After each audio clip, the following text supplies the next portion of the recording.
ولا لما dadka muslimiinta halka jira waan salaamaya dhamaantood salaamantiin waxaan rabaa inaan ka hadlo Ilaahay subhanahu wa ta'ala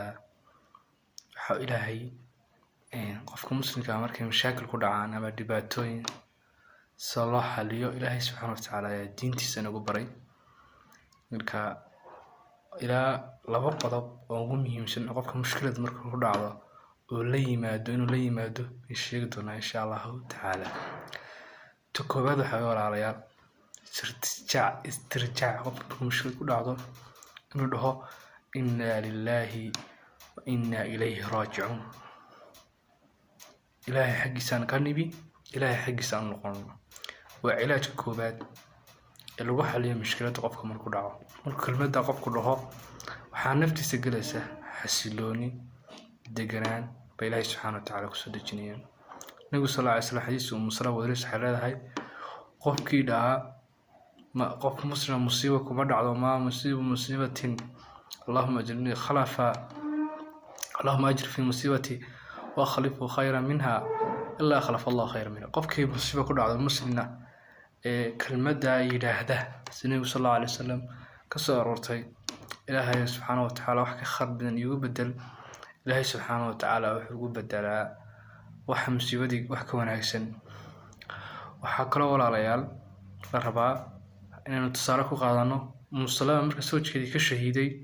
qaswaadkii nabiga sallallahu alayhi wasallam uu ku shahiiday waxay sameysay marka musiibada ku dhacday ninkeedii dhintay waxay sameysay oo istirjaacsatay waxay tiri inna lillahi wa inna ilayhi raaji'un marka inta tiri Ilaahay subhanahu wa ta'ala musiibadii wuxuu u bedelay inuu nabiga sallallahu alayhi wasallam kuursado oo nabiga sallallahu alayhi wasallam xaasiisa noqoto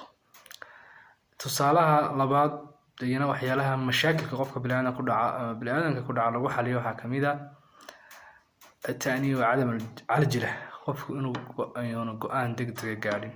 inuu markiiba la kac wuxuu sameeyay inuu degdegin marka mushiba ku dhacay nabiga sallallahu alayhi wasallam dhibaatooyin badan baa ku soo dhacay marka Islaam miraaj loo qaaday ha noqoto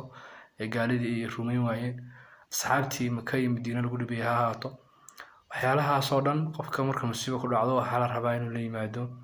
qofka go'aan degdeg ah inuu qaadan oo qofka haduu go'aan degdeg ah qaato waxay ku kalifaysaa qofku inuu dhibaato ku dhacdo ama